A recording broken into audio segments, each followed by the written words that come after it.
നമസ്കാരം, ICJ ന്യൂസിലേക്ക് സ്വാഗതം. ഞാൻ വജൻ ജെ സ്റ്റീഫൻ. നോക്കാം ഇന്നത്തെ പ്രധാന തലക്കെട്ടുകൾ. ഇസ്രായേലിന് ശക്തമായ താക്കീതുമായി അറബ് ഇസ്ലാമിക് ഉച്ചകോടി. കുന്നംകുളം കസ്റ്റഡി മർദ്ദനത്തിന് ഇരയായ സുജിത്ത് 11 കേസുകളിൽ പ്രതി. മർദ്ദിച്ച പോലീസുകാർക്കെതിരെ നടപടി സ്വീകരിച്ചുവെന്ന് മുഖ്യമന്ത്രി. ജനങ്ങളെ പരീക്ഷിക്കരുതെന്ന് ഹൈക്കോടതി. ഇടപ്പള്ളി മണ്ണുത്തി ദേശീയപാതയിൽ പാലിയേക്കരയിലെ ടോൾ പിരിവിന് അനുമതിയില്ല.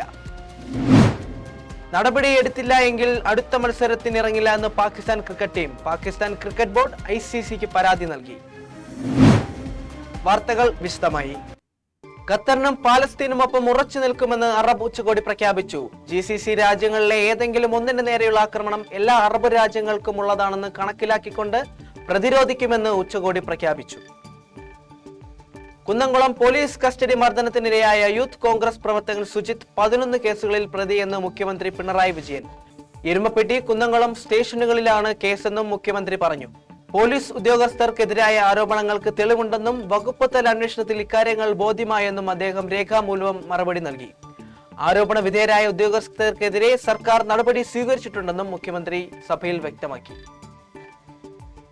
പാലിയേക്കരയിൽ ടോൾ പിരിവിന് ഇന്നും അനുമതി നൽകാതെ ഹൈക്കോടതി. ഇടക്കാല ഗതാഗത കമ്മിറ്റിയുടെ റിപ്പോർട്ട് അപൂർണമെന്ന് ചൂണ്ടിക്കാട്ടിയ ഡിവിഷൻ ബെഞ്ച് ദേശീയപാതയിലെ പ്രശ്നങ്ങൾ നിസ്സാരമായി കാണരുതെന്നും ജനങ്ങളെ പരീക്ഷിക്കരുതെന്നും വ്യക്തമാക്കി.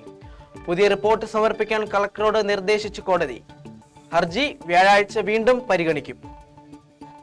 ദുബായിൽ നടക്കുന്ന ഏഷ്യ കപ്പിൽ ഇന്ത്യ പാകിസ്ഥാൻ മത്സരത്തിനു പിന്നാലെ ഉടലെടുത്ത ഹസ്തദാന വിവാദത്തിൽ നിലപാട് കടുപ്പിക്കാൻ പാകിസ്ഥാൻ ക്രിക്കറ്റ് ബോർഡ്. മത്സരത്തിലെ മാച്ച് റഫറിയെ പുറത്താക്കിയില്ലെങ്കിൽ അടുത്ത മത്സരം ബഹിഷ്കരിക്കുമെന്നാണ് PCBയുടെ വെല്ലുവിളി. UAEക്കെതിരെ 17-നാണ് പാകിസ്ഥാന്റെ അടുത്ത മത്സരം. പ്രധാന വാർത്തകൾ ഒരിക്കൽ കൂടി. ഇസ്രായേലിന് ശക്തമായ താക്കീതുമായി അറബ് ഇസ്ലാമിക് ഉച്ചകോടി. കുന്നംകുളം കസ്റ്റഡി മർദ്ദനത്തിനിരയായ സുജിത്ത് 11 കേസുകളിൽ പ്രതി. മർദ്ദിച്ച പോലീസുകാർക്കെതിരെ നടപടി സ്വീകരിച്ചുവെന്ന് മുഖ്യമന്ത്രി. ജനങ്ങളെ പരീക്ഷിക്കരുതെന്ന് ഹൈക്കോടതി. ഇടപ്പള്ളി മണ്ണുത്തി ദേശീയപാതയിൽ പാലിയേക്കരയിലെ ടോൾ പിരിവിന് അനുമതിയില്ല.